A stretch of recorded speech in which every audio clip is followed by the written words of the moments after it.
The octopus can lose 40 minutes to one notification without even noticing the water around him has gone cold.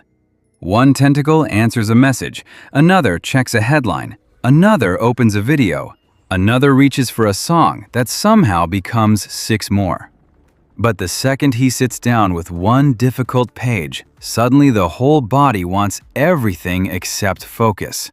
Coffee, snacks, a cleaner desk, a different chair, a better mood, a different life. From the outside, that looks like laziness. It is not. It is what happens when a mind built to monitor many signals at once gets dropped into an environment engineered to exploit every loose inch of attention. The problem is not that your brain is weak. The problem is that your attention is being professionally hunted. So maybe the question is not how to shame the octopus into discipline. Maybe the question is this: what happens when we steal those same brain hacks back and make study harder to escape than the feed? Knowing what matters is not the same as being able to steer toward it.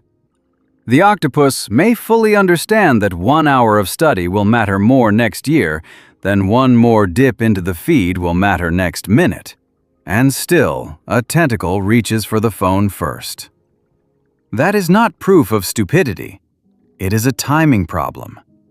The modern mind still gives enormous power to what feels immediate, visible, and emotionally relevant now. A notification is not just a sound. To the octopus brain, it behaves like a moving signal in dark water. Maybe useful, maybe urgent, maybe social, maybe dangerous, but impossible to ignore for free. A textbook offers something valuable too, but it offers it on delay. No applause now, no relief now, no tiny hit of social proof now. Just effort paid up front for a version of you that does not yet exist in the room. And that is why people do something absurd every day. They sacrifice a larger future gain for a smaller present sensation, while fully knowing the trade is bad. The problem is not that the octopus has no goals. The problem is that the nervous system keeps ranking immediacy above importance. If the feed keeps winning by paying instantly, then study cannot stay silent and expect to compete. What keeps the octopus in the current is not pleasure alone. It is suspense. Dopamine is often talked about like a reward, but in real life, it behaves more like anticipation with teeth. It does not wait for the prize. It surges when the mind senses that something interesting might be hiding behind the next tap, the next swipe, the next refresh. That is why the feed is so effective. Every pull of the screen is a tiny gamble, maybe a funny clip, maybe a message, maybe outrage, maybe validation, maybe nothing. And strangely, that maybe is enough. The octopus does not get trapped by one piece of content. It gets trapped by the water current of uncertainty itself. A textbook cannot compete on those terms. It is honest to a fault. Page 3 does not suddenly explode into novelty. The paragraph is not hiding social approval. The next section will not flatter you, shock you, or hand you a surprise. It simply asks for attention first and promises meaning later. That makes it useful, but chemically uncharismatic. The modern mind keeps drifting back to the place where uncertainty pays in tiny flashes. So if study feels dead on arrival, it is not because learning has no value. It is because the brain has been trained to chase the maybe. The hardest part is almost never the work itself. It is the moment the octopus has to unstick one tentacle from comfort and place it on the first, dull, meaningful thing. People keep imagining focus begins with a heroic decision, but most of the time, it begins with something embarrassingly small. Open the notes, read one line, title the document, solve the first easy question. That sounds trivial, and that is exactly why it works. A scattered mind does not panic at one line. It panics at the emotional weight of, I need to study for 3 serious hours and become a better person tonight. That sentence is not a plan. It is a threat wearing self-improvement clothing. The octopus freezes because the task arrives as a giant mass with no edge to grab. So the goal is not to force a dramatic beginning. The goal is to make the entry so small that resistance looks silly trying to fight it.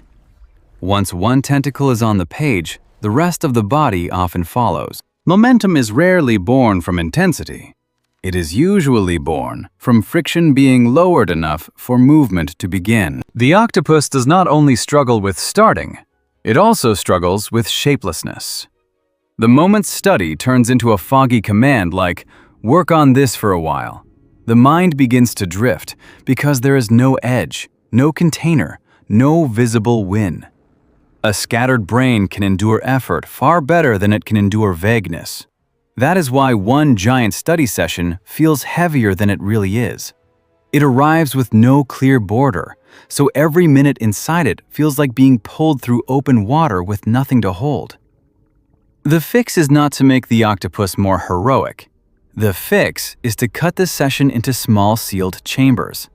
10 minutes on one concept, 5 flashcards, 1 page of notes, 3 problems, 1 short recall test. Each round needs a beginning you can enter, a target you can see, and an ending you can actually reach. That changes the emotional texture of studying.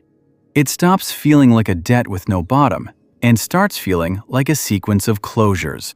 And closures matter because the mind returns more easily to battles it believes it can finish. The octopus does not stay focused just because something is important.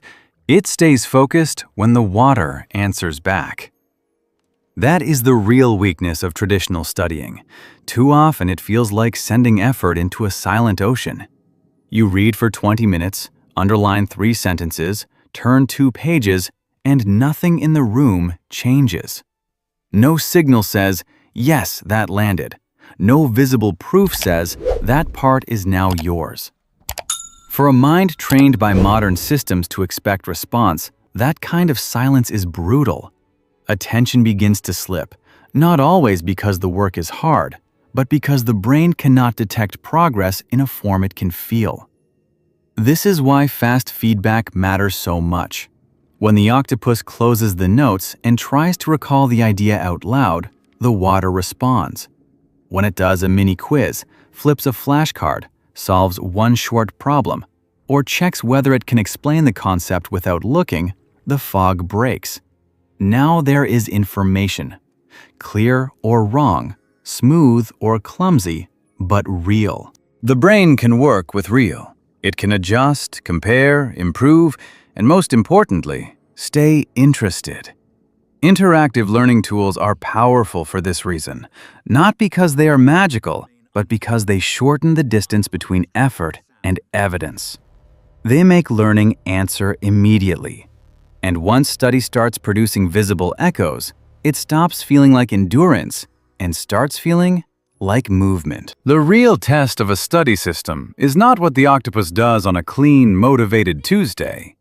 It is what happens on the ugly days, when the water feels heavy, the mind is irritated, and every tentacle wants to disappear into noise. This is where most habits do not fail dramatically. They fail quietly. One skipped day turns into a strange permission slip. The mind starts whispering that today does not count, that the rhythm is already broken, that restarting tomorrow will somehow feel easier. Usually, it does not. That is why the streak matters. Not because a streak is magical, but because once the octopus has built a chain of proof, it becomes psychologically expensive to snap it with its own hands. And on bad days, that expense is useful. The goal is no longer to win big. The goal is to refuse collapse. 5 minutes counts. 3 flashcards count. 1 page counts. 1 honest attempt counts. The minimum version is not fake discipline. It is structural defense. It keeps the identity alive, keeps the path visible, and prevents one exhausted evening from rewriting the standard. A strong system does not ask the octopus to be impressive every day. It asks it to stay in the water and not vanish. Willpower is overrated when the environment has already made the decision for you. The octopus likes to imagine it is choosing freely, but most days it is simply drifting toward whatever requires the least resistance. If the phone is glowing on the desk, if the tabs are already open, if the bed is 2 steps away and the notes are buried inside 3 folders with a dead pen somewhere nearby, then distraction is not winning because it is evil. It is winning because it is frictionless. The modern mind follows open channels. That is why focus gets easier the moment the water is redesigned. Put the phone farther away. Log out. Close the extra tabs. Leave the book open on the page that matters. Put the pen where the hand lands first. Lower the number of decisions between you and the first minute of study. The octopus does not need a stronger speech. It needs a better current. What feels like discipline is often just smart arrangement in disguise. Focus rarely begins with emotion. It begins with recognition. The octopus studies better when the mind stops negotiating and starts recognizing a familiar pattern. Same desk, same lamp, same cup, same opening move, same first task. A ritual is not superstition. It is a doorway the nervous system learns to trust. Without that doorway, every session begins with tiny, exhausting questions. Now or later, here or there, music or silence, notes or video, serious mode or one more scroll first. Those decisions look small, but together they scatter attention before the work even starts. The ritual solves that by turning entry into memory instead of debate. Once the sequence repeats enough times, the octopus no longer needs to feel inspired to begin. The body reads the signals and starts descending into depth. That is the point. Not drama, but automatic entry. The octopus does not need to turn studying into a circus. It just helps to stop making every round feel chemically flat. One smart trick is to add a tiny layer of clean unpredictability after each completed block. Maybe a good coffee sip, maybe one song, maybe a meme, maybe a 2-minute walk, maybe nothing this time. The reward stays small, but the uncertainty adds a pulse. Suddenly the mind is not only finishing the round because it should, it is also a little curious about what comes next. That matters because curiosity is much lighter to carry than discipline. Used carefully, this becomes a harmless microgame, not a bribe, not a distraction spiral. The point is simple. If random reward helped trap attention, it can also help guide it back. In the end, the question is not whether the octopus has dopamine. It was always going to flow somewhere. The real question is who gets to harvest it. Every restless tap, every reflex check, every loose minute spent feeding the current of the feed becomes fuel for a system that was built to keep the octopus slightly stimulated and slightly unfinished. That is the part people miss. Attention is not just attention. It is construction material. Whatever it touches long enough, it starts to build. If it keeps pouring into noise, it builds somebody else's platform. If it starts pouring into notes, skills, recall, and real practice, it begins building a mind that can stay in the water without being dragged by every passing light. That is why this is bigger than study advice. It is about where your inner current is being invested. So the next time a tentacle reaches out on autopilot, pause for 1 second and ask a better question. Who is this moment working for? And if this channel helps you take that current back, stay close.